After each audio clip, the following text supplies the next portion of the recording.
நாடு நல்ல நாடு காவலர்கள் ஒரு நாடு கோடை மழை உடைய நாடு வளர்ந்த தந்த பேசும் நாடு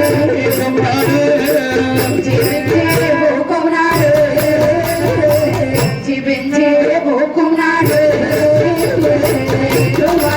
வாழும் நாடு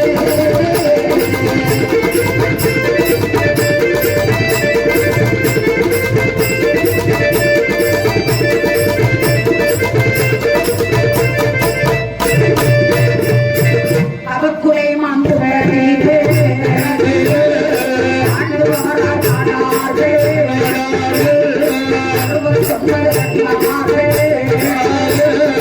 ஆனார்கள் குடும்பத்திலே குணமுடனே வாழ்வாரா வாழ்ந்திருக்கோ நாளையே வாழ்ந்திருக்கோ நாளையே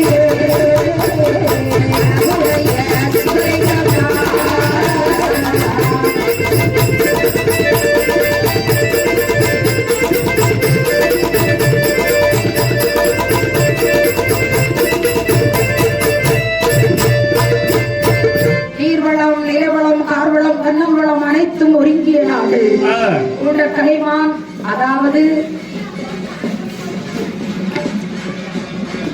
தவக்குலைமான் குண்டு என்ற கிராமத்திலே 61 நாடார்மார்கள் குடும்பமாக வாழ்ந்து வந்தார்கள். அப்படி வாழ்ந்து வருகின்ற பொழுது எல்லா இடத்திலும் நாமல் சிவலிங்கம் என்பதை வைத்து வணங்குவது பழக்கம். அதே போன்று சிவலிங்கமாக இங்கு வந்த சிவலிங்கமானது என்ன முறையில் அவதரித்து வந்தது பாருங்கள். என்ன முறையிலேயே அவதரித்து வந்தது.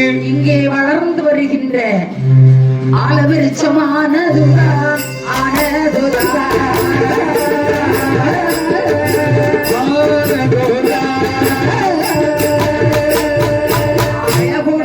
வளர்ந்ததையா வளர்ந்ததையா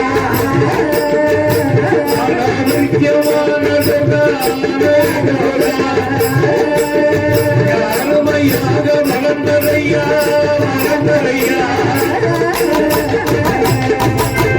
திருக்கு நாளையிலே வைத்தியம் பார்க்க வந்த அந்த நல்ல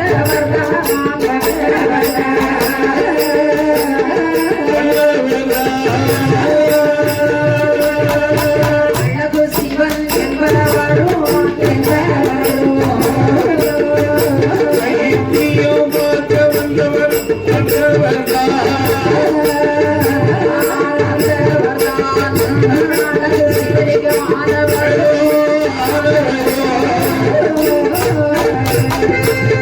இங்கே அந்த சிவபெருமான் வருகின்றார்.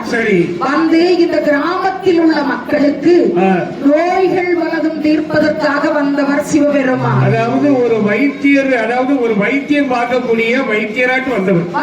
வைத்தியம் பார்ப்பதற்கு வைத்தியர் ரூபத்திலே வந்தவர். அந்த காலத்துல நிறைய நோய்கள் இருந்தது.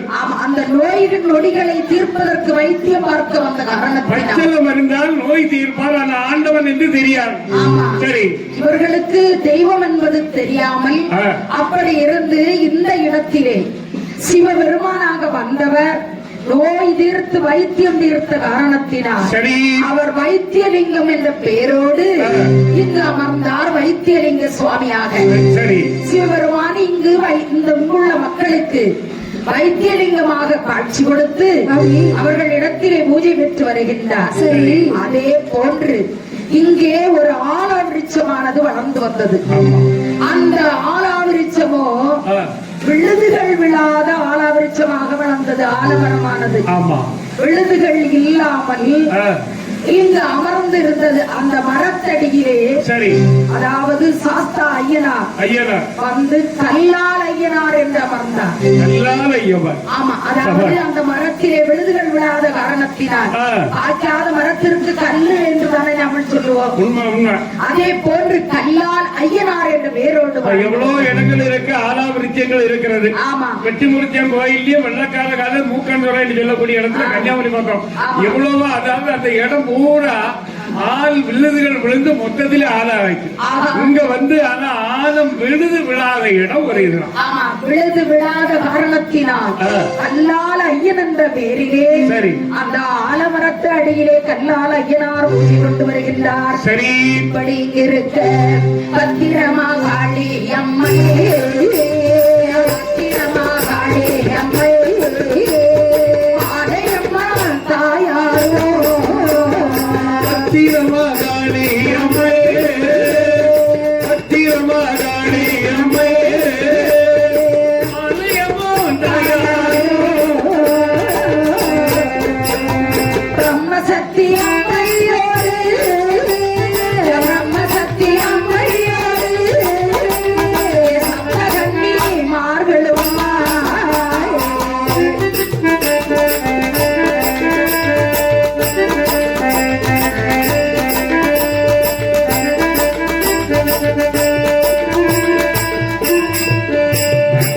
இங்கு அந்த அதாவது ஐயனார் வைத்தியலிங்கம் என்று அந்த வைத்தியலிங்க சுவாமி ஐயனாரும் பத்திரமாகாளியும் ஆலயம்மன் தாயாரும் பிரம்மசக்தி அம்மையோடு சப்தகன்னிமார்களுமாக மேல் பக்கத்திலே சுடலைக்கு மேல் பக்கத்திலே அவர்கள் சைவ பூஜையோடு சைவ பூஜை கொண்டு அங்கே கொள்வதற்கிறார்கள். இப்படி இருக்க வைத்தியலிங்கம் துணையோடு அதாவது கருப்பு சித்தர் என்பவர் ஒருவர் இந்த ஊரிலே வாழ்ந்து வருகின்றார்.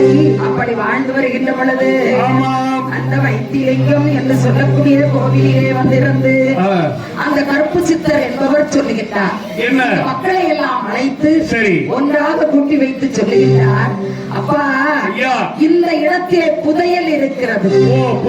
ஆமா, புதையல் இருக்கிறது. இந்த புதையலை நீங்கள் எடுத்து அதாவது இந்த தெய்வங்களுக்கெல்லாம் நல்ல முறையில் நடத்தவும் நீங்கள் எல்லோரும் சந்தோஷமாக வாழ வேண்டுமே, ஆனால் இங்கு இருக்கிற புதையலை எடுக்க வேண்டும் என்று சொல்லி வைத்தியலிங்க சுவாமி சிலையாக அமர்ந்தார். இங்குள்ள 61 நாடார்கள், 61 நாடார்கள் அவருடைய குடும்பத்தாரோ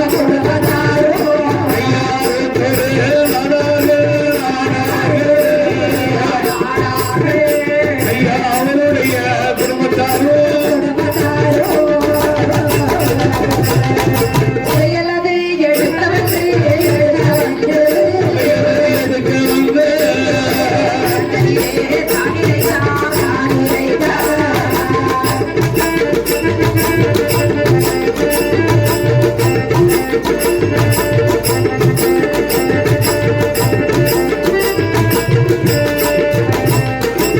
என்ன செய்வோம் அது செய்வோம்,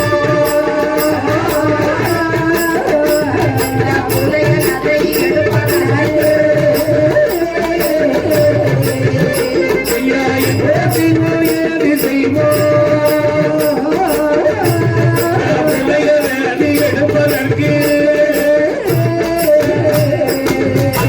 அவர் எனாது எண்ணுவாரா எண்ணுவாரா 61 நாடாரோ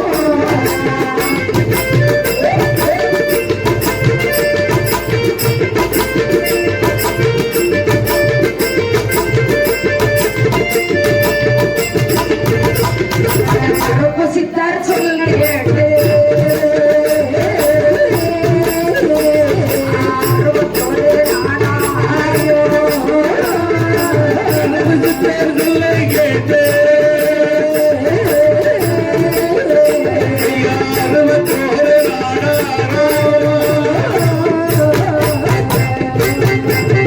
இப்படி வைத்தியலிங்க சுவாமி சொல்லி மறைந்து கல்லாக சிலையானா. அங்கே கருப்பு சித்தர் என்பவர் ஒருவர் வருகின்றார். இங்க வந்து சொல்றாரு, 61 நாடார்மார்களையும் அழைத்து, அப்பா நாடார்மார்களே, இங்கு இருக்கின்ற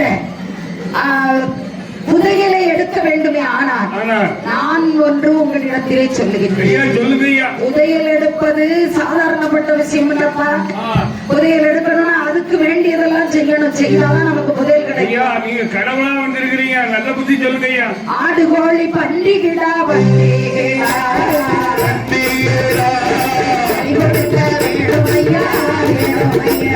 பலி கொடுக்க வேண்டுமையா வேண்டுமையா ஆடுகிற பன்றி கோழி அவருக்கு வெளி கொடுக்க வேண்டும் ஐயா வெளி கொடுக்க வேண்டும் ஐயா தையல்லது பகது அடியதுதான் கொடுக்க வேணும் சூரி பணி சூரி பணி ஆனா கொடுக்க வேணும் கொடுக்க வேணும் ஆனா கொடுக்க வேணும் கொடுக்க வேணும்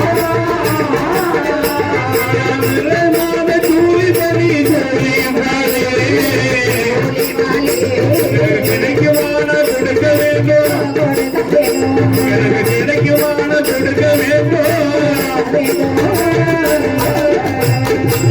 அப்பா இந்த கருப்பு சித்தர் சொல்றாரு இந்த 61 நாடாமார்களை அழைத்து என்ன அப்பா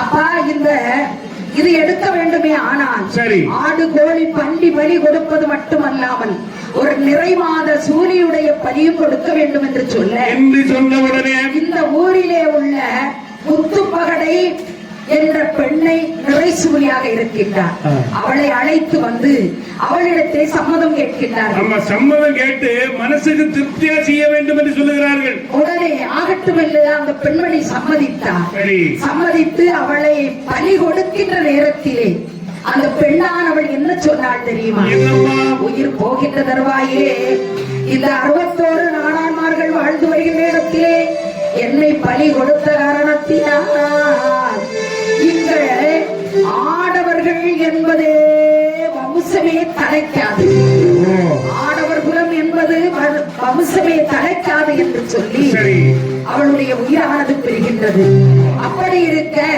இங்குள்ள ஆடவர்கள் எல்லோரும் பயந்து இனி நாமல் இங்கு இருந்தோமே ஆனால் நமக்கு ஆண் வர்க்கங்களே தலைக்காது என்று சொல்லி எல்லோரும் எங்கே புறப்பட்டு செல்கின்றார் பிள்ளையார்பட்டி உங்கப்பட்டி கொம்புக்குறிச்சி கூடங்குளம் சிதம்பரம் மதகநேரி என்ற பல ஊர்களிலே சென்று எல்லோரும் அங்கே சென்று மறைந்தார்கள் இப்படி இருக்க இவர்கள் அந்த சாபம் தீர்ந்து இப்பொழுது ஒவ்வொரு மக்களுமாக வந்து பங்குனி உத்திரம் மற்றும் மாதம் தோறும் வந்து தெய்வங்களுக்கு மகிழ்ச்சியாக பூஜை கொடுத்து வருகிறார்கள் அண்டா கொடிமரன் என்ற